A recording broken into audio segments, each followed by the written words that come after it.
Hello everyone, good morning. कैसे हो आप सब? बढ़िया हो ना? बढ़िया ही रहना, ठीक है। और अपना ध्यान रखना, क्योंकि इस टाइम बीमारी ने बहुत अपना उग्र रूप ले लिया है, इसलिए सब अपना अपना ध्यान रखना। घर से निकलना नहीं। वैसे तो लॉकडाउन हुआ है, दिल्ली के लोग हैं उनकी सबके लिए तो लॉकडाउन है। ये देखिए, और मैं बनाऊंगी यहाँ पे दलिया। इसमें डाल दिया मैंने दलिया, और इधर बन रही है मेरी ये चाय। इधर मैंने चाय बना रख दिया है। आज मैं बनाऊंगी दलिया। दलिया में मूंग की दाल यहाँ पे मिल नहीं रही है।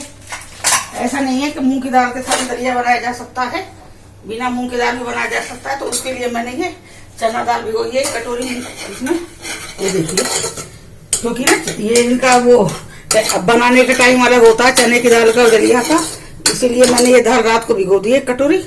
और ये दलिया मैं भी देखिए भून रही हूँ, और ये कच्चा दलिया मिलता है और बिना घी के मैं इसे भून रही हूँ।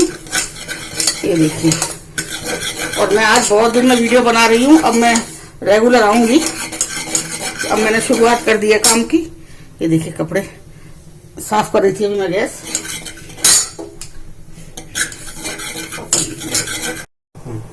ये दलिया मैंने भून लिया है और धो लिया। भूनने के बाद धो दिया है मैंने ये, और बिना घी के भूना था। और अब मैंने इसमें डाला 1 चम्मच घी, देसी घी है गाय का। और मैं डालूंगी स्वाद अनुसार इसमें नमक। ये इसमें नमक डाल दिया है।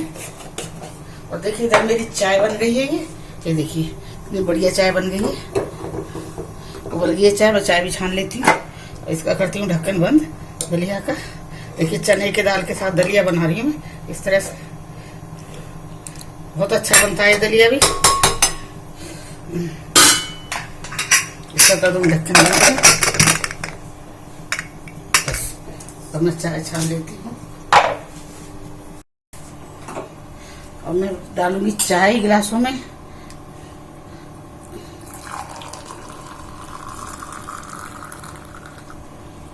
इसमें डालने से चाय गर्म रहती है गिलास में। ये देखिए,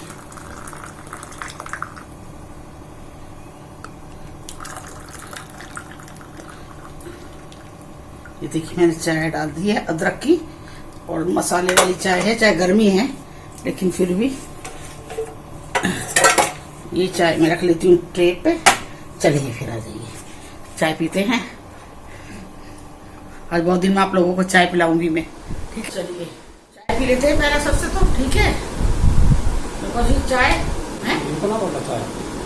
अच्छा, और मैं चाय लेके आ गई हूँ। और ये पी लीजिए आप चाय गिलास में, गरम गरम चाय। देसी स्टाइल से दिखा रही हूँ, देसी स्टाइल से, ठीक है।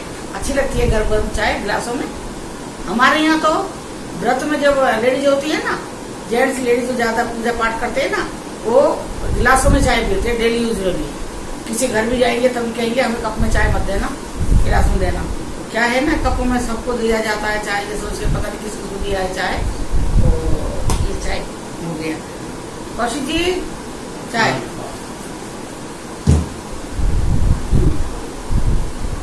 बैठ जाओ। और आज मैंने चला रखा पंखा, थोड़ा हल्का सा आवाज में वो आएगा तो कोई ना एडजस्ट कर लेना आप लोग, क्योंकि गर्मी यहाँ पे बहुत ज्यादा गर्मी, बहुत ज्यादा। अब मैं कौशिक जी से कह रही हूँ, हो सकता है एसी में गैस खत्म हो गई है। भैया कह रहे गर्मी इतनी, बाहर जाके देखो बाहर कितनी गर्मी है। मैं बता रही, पूरी रात कौशिक जी तो सो जाते हैं, क्योंकि ये आदमी है, ये तो बस एक हाफ पैंट पहनते हैं, निक्कर है जो वो पहनते हैं। अब मेरा क्या है, मेरा तो पूरा कपड़ा रहता है, पूरा पसीने बनाई रहती हूँ। मेरे बालों में ऐसा पसीना रहता है जैसे बाल धो लिया मैंने, इतनी गर्मी है यहाँ पे। और मैंने यहाँ पे ये 4 साल में पहली बार इतनी गर्मी रही है। और हमने वैक्सीन तो हमने लगवा लिया है। मेरा कौशिक जी का 2nd वैक्सीन हो चुका है। चलो पूरा डिटेल में मैं शाम को बताऊंगी आप लोगों को।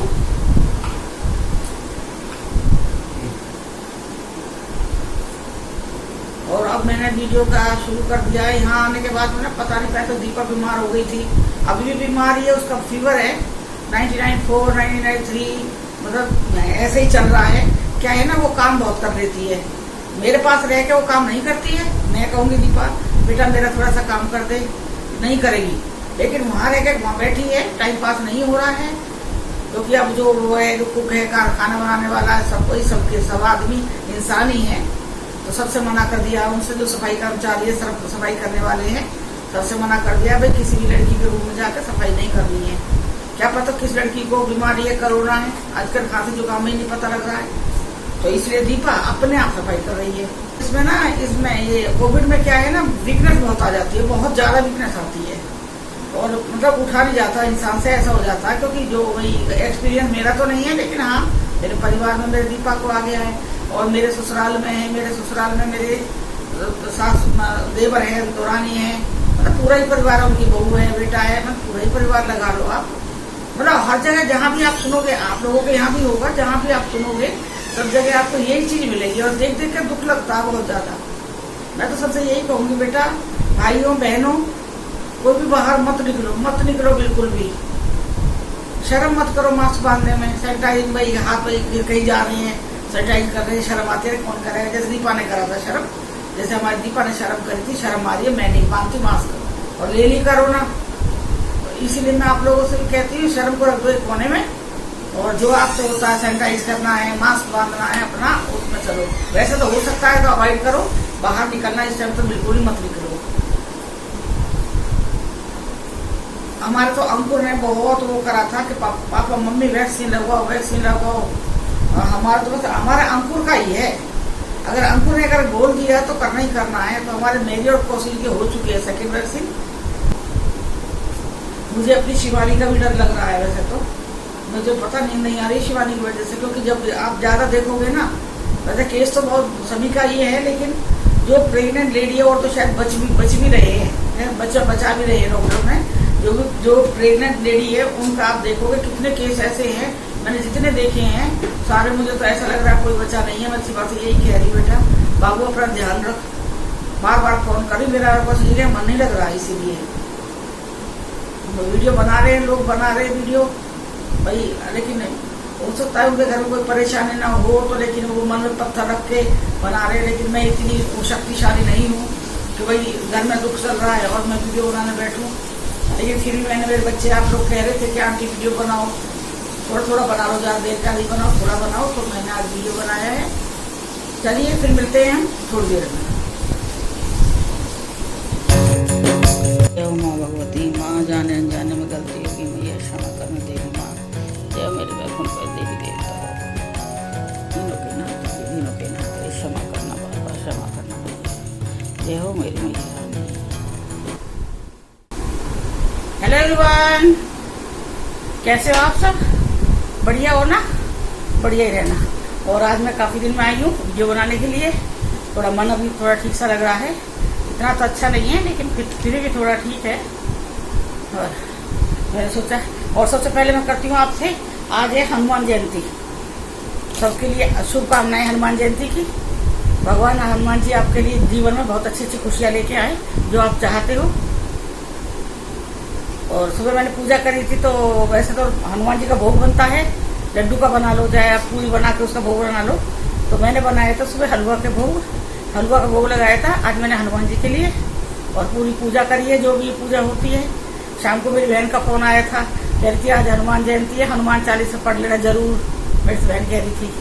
तो मैं बोली ना, मैंने मेरी तो पूरी पूजा सुबह हो चुकी है और मैंने भोग बना दिया था। जब मुझे कल मैंने यूट्यूब पर देखा था तो पता लगा था। फिर सुबह कौशिक जी बताने लगे थे कि आज हनुमान जयंती है। तो यहाँ से मार्केट से अभी इस टाइम पे लड्डू या कोई चीज़ ला के बनाना तो ठीक नहीं था, क्योंकि बीमारी इतनी बुरी चल रही है कि बाहर की कोई चीज़ लाना घर में बीमारी लाना। और आप लोग सब ठीक रहो, अपना ध्यान रखो, काढ़ा पीते रहो। और अब वो क्या बोलते हैं उसे, डिस्टेंस क्या बोला उसे, बोले सोशल डिस्टेंस रखना 6 फुट का। अब डिस्टेंस ज्यादा हो गया है 6 फुट का। और मास्क बांधना, वैसे तो बोल रहे हैं डबल मास्क बांधो, पर डबल भी अच्छा है, लेकिन ये सिंगल भी अच्छा रहेगा, लेकिन वो ना थोड़ा टाइट होना चाहिए दोनों तरफ से।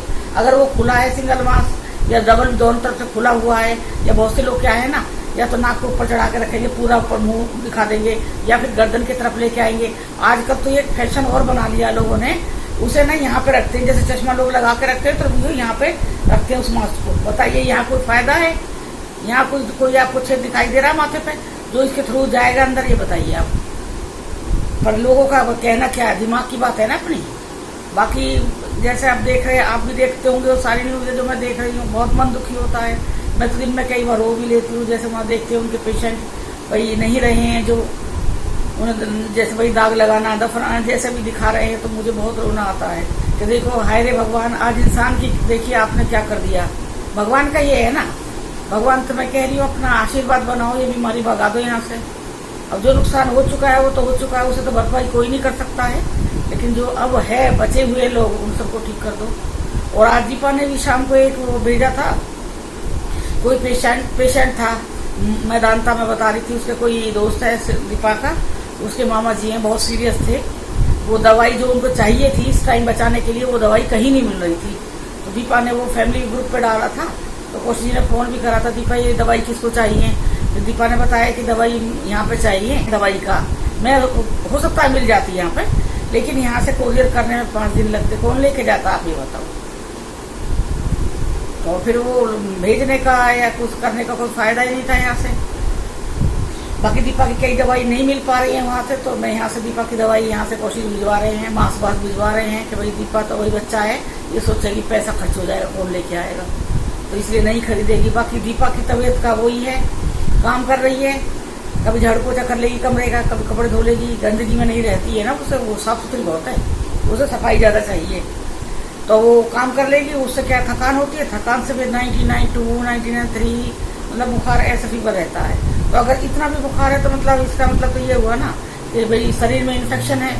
तो मैं दीपा से कह रही थी, बीच में तो जब शुरू में 3 दिन मतलब बुखार रहा था, उसके बाद फिर एकदम नहीं रहा कई दिन बुखार, लेकिन फिर इसने मेहनत का काम कर लिया।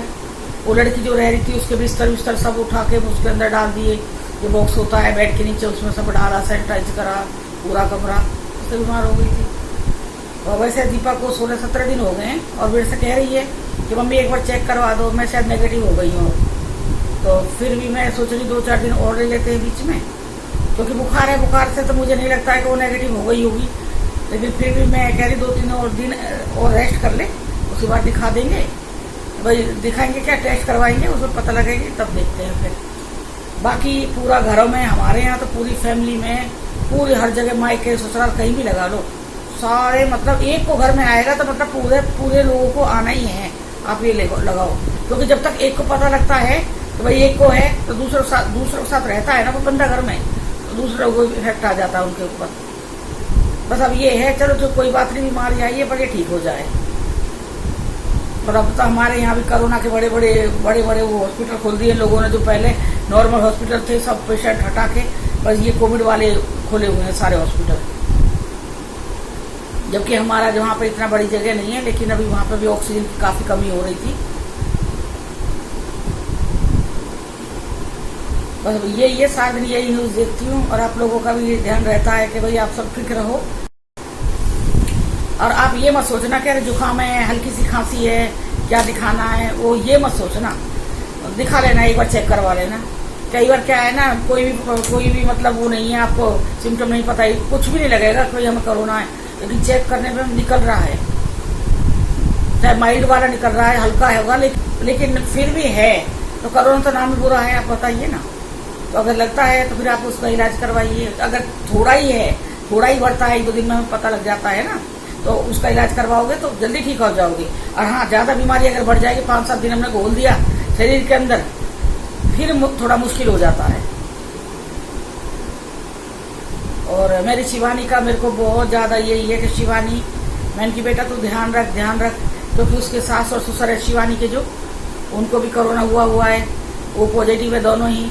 और ससुर की तो मतलब उन दोनों के ही मतलब ना पसलियों में वो है, लंग्स में इन्फेक्शन है दोनों का। सासू माँ का कम है थोड़ा सा, ससुर जी का ज़्यादा है। तो अंकु ने रिपोर्ट देखा था, तो अंकु ने तो यही कहा था उनसे कि उनसे कहो कि भाई इन्हें एडमिट करो, राजा के पापा को एडमिट करो। लेकिन वो ये कहने लगे, राजा के पापा मैं कहीं हॉस्पिटल वहाँ पर होगा जबलपुर में, तो मैं दिखा के मैं दवाई लेके आ गया, मैं घर में करूँगा अपना इलाज। फिर ठीक है भाई, जैसे जिसको सहूलियत लगती है आदमी वो ही करेगा ना। फिर अंकुर का था तो भाई अंकुर तो यही बोलता है, भाई जहाँ पर सीरियस दिख रहा है तो अंकुर ये कहेगा भाई एडमिट करो। जहाँ भाई अंकुर को ये लग रहा है कि भाई हाँ इसका घर में इलाज हो सकता है, तो अंकुर कहे घर में इलाज करो, ध्यान रखो। जैसे दीपा है, और भी हमारे यहाँ पे जितने भी बीमार हैं हमारे घर में, मेरे ससुराल साइड में जितने भी लोग बीमार हैं सब अंकुर की दवाई खा रहे हैं। मेरे देवर के दोस्त है या कोई भी लगा लो परिवार में, या कोई पड़ोस में भी कोई है तो मेरे देवर है जो वो सब बता रहे हैं, वो जो दवाई वो खा रहे हैं, मेरे देवर है जो अंकुर ने बताई है, हमारे देवर की फैमिली में खा रहे हैं, वही हमारे सब जगह वो दवाई खाई जा रही है और काफी फर्क भी पड़ रहा है, उससे आराम है। ये नहीं है कि आराम नहीं हो रहा भाई वो है, काफी ठीक भी है। और अब अभी हमारी सासू माँ को भी थोड़ी सी हो गई, क्योंकि परिवार के बीच में रह रही है बड़ी बूढ़ी, वो बेचारी कहाँ जाएंगी बच के, बताओ। और वैसे भी उन्हें थोड़ा कहते हैं ना, बड़ा बूढ़े का दिमाग, पहले बताया था मैंने, थोड़ा घूमती रहती है, हाथ फेरती रहती है बच्चों के सिर पे, भाई ठीक है रात को दिन तो आती नहीं है बड़े बूढ़ों को, तो घूमती है घर में हाथ फेरेंगी, इन्फेक्शन वाली बीमारी है। तो लग रहा है जैसे थोड़ा सा उनको हुआ भी है, हल्का सा। टेस्ट तो नहीं करवाया है, लेकिन जब हमारे घर में पूरे सब लोग पॉजिटिव है तो थोड़ा डाउट जा रहा है ना, तो टेस्ट करवाने के लिए भी बात करी है। लेकिन वो इतनी बड़ी बूढ़ी हैं कि उन्हें टेस्ट करवाने के लिए लेके जाएंगे तो 2 घंटे लाइन में वो नहीं खड़ी हो सकती हैं। तो अभी उनको जो खांसी और कफ टाइप ज़्यादा हो रहा था, तो वो दवाई वो खांसी और कफ की ले रही है। शायद अभी मैंने बात नहीं हो पाई है मेरी, आराम होगा उन्हें। और शिवानी से बहुत से लोग ये बोल रहे हैं ना, तो वो मैं आपसे बोल रही हूँ, मैं शिवानी की माँ हूँ और मैं आप लोगों की माँ हूँ। आप लोग भी बहुत सारे बच्चे प्रेग्नेंट होंगे, तो आप जो बोलते हो ना कि भाई टेस्ट करवा लो, नहीं तो 6 महीने की प्रेग्नेंट मर गई, वो पता नहीं लगा, 7 महीने की मर गई, 8 महीने के। बच्चों इस तरह से मत बोलो बेटा। एक तो इस टाइम में आदमी जब बच्चा प्रेग्नेंट रहता है, लेडी प्रेग्नेंट रहती है, उस टाइम वैसे ही काफी इमोशनल वो होती है। तो इस टाइम में अगर आप इस तरह से बात करोगे तो उसका तो वो टूट जाएगा ना, जो वो लेके चल रही है। इसलिए मैं आपको माँ की तरह बता रही, बेटा इस तरह से बात मत करो, उसे समझाओ थोड़ा सा कि कुछ नहीं है, सब ठीक हो जाएगा। वो खुद ही मतलब वो हो रही है, क्योंकि उसके सास ससुर नीचे आ चुके हैं, पॉजिटिव हैं, तो उसे खुद अपना डर लग रहा है, वो डरती है हर टाइम बैठ के। और बाकी मैं शिवा की माँ हूँ और मेरी शिवा से बात होती है, आप तो वीडियो देखते हो, लेकिन मैं डायरेक्ट मेरी बात हो रही है उससे। ऐसी उसे कोई दिक्कत नहीं लग रही है कि जैसे कुछ दिक्कत हो, जो वो भाई लग रही हो। तो अगर दिक्कत होगी तो हम खुद ही वो करेंगे उसे, लेकिन मैं रोज उससे फोन करी, शिवा कोई दिक्कत तो नहीं है बेटा, कोई दिक्कत तो नहीं है। और हो सकता है डिलीवरी के टाइम भी अगर यही हाल रहा तो मैं शिवा के पास नहीं जाऊंगी, क्योंकि मैं नहीं चाहती कि मेरी वजह से और कौशिक की वजह से शिवा राजा है बच्चा, आने वाला बच्चा इफेक्ट हो। मैं ये नहीं चाहूंगी। अरे बच्चा भाई आराम से हो जाएगा, नॉर्मल बच्चा होगा, नॉर्मल रहेंगे सब लोग। तो अगर भगवान ने चाहा तो फिर टाइम आएगा मिलने का, फिर मिलेंगे कभी। जरूर थोड़ी बीमारी लेके हम लोग जाएं और शिवा को बीमार कर दें, बच्चे को बीमार कर दें, राजा को बीमार कर दें। मैं तो शिवा से यही कह रही बेटा, जितनी हो सके तो दूरी बना के रख। इसमें किसी को ना बुरा मानना है ना कुछ मानना है, और जो बुरा मानना है तो मारने दो। इस टाइम तो ये सोचो बुरा मान रही है तो मानो, कोई फर्क नहीं पड़ रहा है। बुराई को एक तरफ रख दो, जो बुरा मान रहा है ना उसे एक साइड में बैठा दो, उसे एक साइड में बैठा दो कि मान लो जो जितना बुरा मान रहा है। क्या मतलब है, क्यों जाएंगे भाई? हाँ ये मतलब क्यों जाएगा कोई आदमी, कोई बुरा मानना है बुरा मानो, मुझे कोई फर्क नहीं पड़ रहा है। मैं तो शिवा से भी कह रही बेटा, बुरा मानो भाई, तुम उसकी परवाह करोगे बुरा मानने वाले की, बुरा मान रहा है, फिर तुम अपने ऊपर ले जाओ बेटा फिर इस चीज को। और मेरा और कौशिक जी का वैक्सीन हो गया है, दूसरा वैक्सीन भी हमारा लग चुका है। और पिछले बारे में तो मुझे बुखार भी हुआ था, पिछले जो मैंने लगवाया, फर्स्ट वैक्सीन लगवाया है जो हम लोगों ने, और तो उस टाइम बुखार हुआ था मुझे, कौशिक जी को नहीं हुआ था। लेकिन अब की बार मुझे भी नहीं हुआ बुखार, ना कौशिक जी को हुआ। हाँ थोड़ा सा हल्का सा ऐसा लगा था, सिर भारी हो रहा जिस दिन आई थी मैं लगवा के, बाकी वैसे सब ठीक है और कोई दिक्कत नहीं है मेरे को और कौशिक जी को। और मैं आप लोगों से भी कहती हूँ, बहुत से लोग ये यूट्यूब पे आ रहा है कि 1.5 महीने में लगाओ, 2 महीने में लगाओ, 2.5 महीने में लगाओ, 3 महीने में लगाओ, वैक्सीन का आ रहा है ना। 28 दिन के बाद कभी भी लगवा सके, 1.5 महीने तक, 28 दिन के बाद 56 दिन तक, 50-56 दिन तक कभी भी लगवा सकते हो। और क्यों डिले करना है ये बताओ। अगर ज्यादा डिले करोगे, एक आपने लगवाया इंजेक्शन, दूसरे के सोचते हो कि चल ये मैं 2 महीने में लगवाती हूँ, चल मैं 2 महीने लगवाती हूँ, ये सोच जाओगे तो हो सकता है कोरोना आपको आ जाए। एक इंजेक्शन से शायद हो रहा है ऐसा, लेकिन इतना नहीं हो रहा है। क्यों ना तो आप दोनों जिनका एक लग गया वो दूसरे, तो अगर टाइम हो रहा है तो दूसरी वैक्सीन भी ले लो। और मैं तो डॉक्टर की माँ हूँ, मैं बेटा डॉक्टर है, काफी बड़ा डॉक्टर है, उसकी माँ हूँ। तो मेरा बेटा अपनी माँ को तो गलत नहीं बताएगा ना कि मम्मी नहीं आपको, नहीं आप 2 महीने में लोगी, नहीं आप 1 महीने ले लो, नहीं बताएगा। वो सही राय देगा ना माँ बाप को, तो माँ बाप को सभी को सही राय देगा। तो मैंने मेरे से अंकुर ने कौशिक जी को जो भी बताया है तो हमने वैक्सीन लगवाया है और आप लोग भी इसका फायदा उठाइए, क्योंकि वैक्सीन का ना भी काफी शॉर्टेज आ रही है। मैंने कई जगह देखा है, जैसे महाराष्ट्र में भी कई जगह कोविड सेंटर में कई कोविड के सेंटर बने हुए हैं, उसमें आधे से ज्यादा बंद कर दिए हैं कि वैक्सीन नहीं है इसलिए। क्योंकि जो पहले 50 आदमी जा रहे हैं, अब वो 500, 5,000 आदमी जा रहे हैं एक दिन वैक्सीन लेने में, तो कमी तो आप ही होनी है ना। चाहे इंडिया में कमी नहीं है, लेकिन उस जगह पर कमी आ जाती है। तो इसीलिए आप लोग जितनी जल्दी हो सके, अगर आपका टाइम हो रहा है वैक्सीन लेने का, तो आप दूसरी वैक्सीन लगवाइए जल्दी से। और पहली भी ना लगवाई हो तो पहली भी लगवाइए जाके। जिन्होंने पहली नहीं लगवाई है वो अपनी फर्स्ट भी ले लीजिए। 1 मई के बाद तो आप 18 साल के बच्चे के बाद में 18 साल का जो बच्चा है वो भी वैक्सीन ले सकता है। उससे ऊपर का 45 साल के बीच में जितने भी रह रहे थे ना पहले, उन लोगों के लिए भी आ गया है। आप लोग भी इसका फायदा उठाइए और सुरक्षित रहिए और अपना ध्यान रखिए, ठीक है। चलिए फिर मिलते हैं। बहुत लंबी वीडियो बना दी है आज मैंने। फिर मिलते हैं अगली वीडियो में। Bye, good night, love you all.